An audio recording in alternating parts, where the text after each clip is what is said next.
All right, today is the vlog for July 21st. Let me check to make sure I got that right. I did.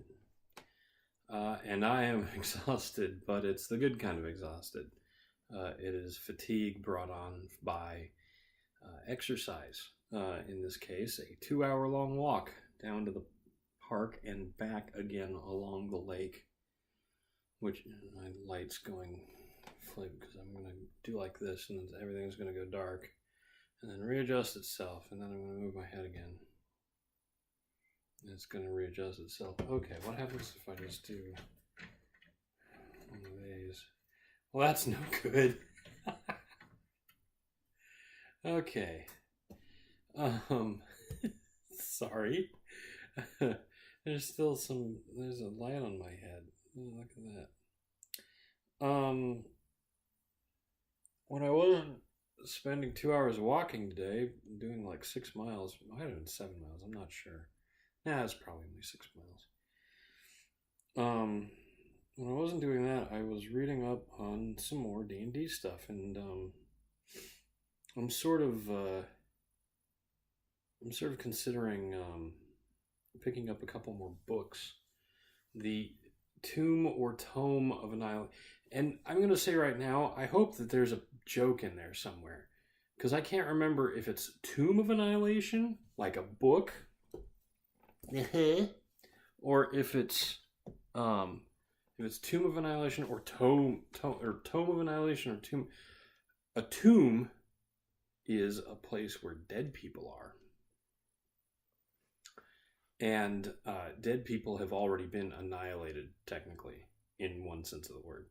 So I don't know why they would have a Tomb of Annihilation. So Tome of Annihilation is probably correct, but it's also apparently an adventure about undead things. So the tomb might have the tome in it, or the tome might open a way to the tomb. I don't know. The point is, though, is that it's set in a jungle region, which would fit right in with Dinostria. A lot of Dinostria is jungle or rainforest, keeping with the sort of primal, wild idea that I had. It is a campaign setting where people must fight against creatures that threaten them regularly, and the simple act of overcoming a dangerous natural foe can be its own reward. But even more rewarding are the bits and pieces of it you might be able to collect to make cool stuff. I have it in my head to create some sort of elaborate, or at least semi-elaborate crafting system where you can make non-magical but improved versions of weapons and armor using specific parts of specific creatures. To my knowledge, there isn't anything like that thus far in Dungeons & Dragons, but that's an aspect of Monster Hunter that I've always really enjoyed, the idea of being sort of given a scavenger hunt in the form of the items. That's my alarm letting me know that it's time for something in a game that I'm not going to actually participate in, even though I could have tonight, come to think of it. Anyway, where am I going with this? A crafting system that sort of gives players an impetus to seek out specific creatures is really cool. When you let players decide what they want to do, where they want to go, instead of just telling them, this is this week's adventure, that works. You know, people can enjoy that. But one of the great things about a freeform game like Dungeons & Dragons is that you can let players sort of drive the action and make decisions that affects their future fates. So if they realize that a wyvern scale suit of scale mail could provide protection against poisonous attacks or, fire damage or something, and they go, okay, well, let's go find a wyvern and hunt it, and we can get some scales that we can use to make this stuff. It's not necessarily super deep, but the combat in Dungeons & Dragons is really pretty impressive for its simplicity. It actually has a lot of options, all of which are listed in the stat block for any given monster, and then you have the player actions as well. So you can make combats that are just combats that are fun and rewarding. But I would say that it would be more important to use this as a supplement to the more standard adventure, where you're trying to tell a story that engages the players and they're reacting to things as well as making decisions on what to do. But anyway, there is some bizarre stuff out there for D&D. I finally found a Dungeons & Dragons 5th edition wiki, which actually contains a wide variety of stats, but very little fluff information, which makes the books still just indispensable for playing the game. 1 second. I'm going to skip! Somebody asking me if I wanted to partake of ice cream tonight. I've had a little bit too much sugar today already, so I'm just going to not have any.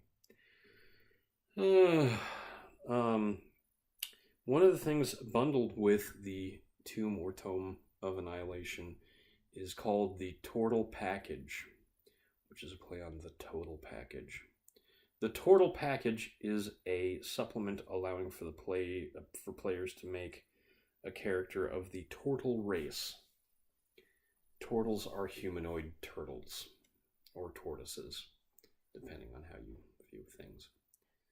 They're kind of silly. They're not terribly quick.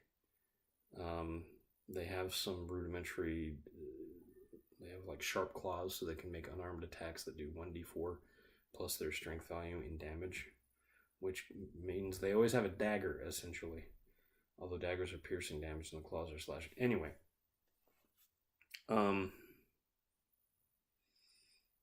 Yeah, so they have a feature where they have a armor class of 17. It is an armor class of 17, and it cannot be improved with dexterity. And looking at the rules, it looks like it's incompatible with the feature from the barbarians and monks, where they get a bonus to their armor in certain situations. Because those systems for the barbarian and monk,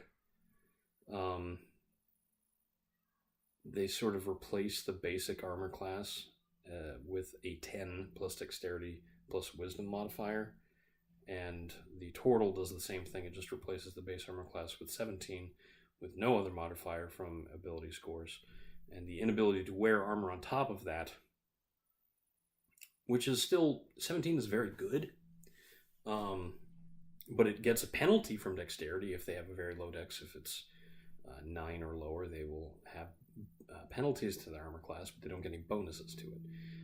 17 is technically stronger, I think, than just about any armor you can start with. I'm going to take a quick look at my rule book, because I can, even though I'm on camera. Here we go. Okay. Yeah. Plate mail is armor class 18. Splint mail is armor class 17. But the heaviest armor, the strongest armor you can start with is chainmail, which is 16. And somebody's banging out a shoe.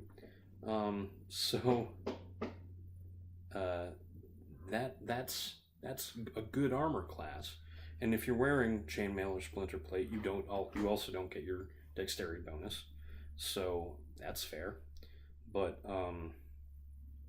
yeah, somebody thought that you could use the monk bonus from wisdom. And I'm like thinking, no. If you had a 16 in wisdom as a monk, you'd have a +3 to your armor class. And running around at AC 20 in starting adventure range is just ridiculous. You would be making most encounters with enemies trivial at that point. There would be very little other than magic that could possibly harm you. And, some people might get a kick out of that, but 17 is still plenty. I think if you're fighting enemies that have a +3 to hit at level 1, which is pretty common, they still need a 14 or better on a 20-sided die just to hurt you.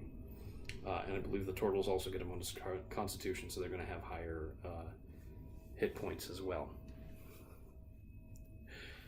They're a silly race. That's their big thing, though, is that they have a shell and they are very well natural armored. They can also take a maneuver where they retract inside the shell, which gives them a further +4 to their armor class, but they can't do anything. Um, and also, I don't know if it actually benefits them because if you're because it makes them, I think it makes them go prone, and that reduces their speed to 0. I think you get a bonus to hit someone that's in that position, maybe. I'm not anyway. It's a silly race, but I'm sort of glad they have it. It's a colorful race, and it would be a nice addition to, like, for an NPC. I think it would be ideal. But allowing players to play that kind of a race, that is weird. Anyway, enough about me and exhaustion and turtles or turtles. I am going to go relax for the evening. I'm going to try and stay up past 9:30, and then I'm going to pass out. So I'm Eric Spornitz, and tomorrow will be better.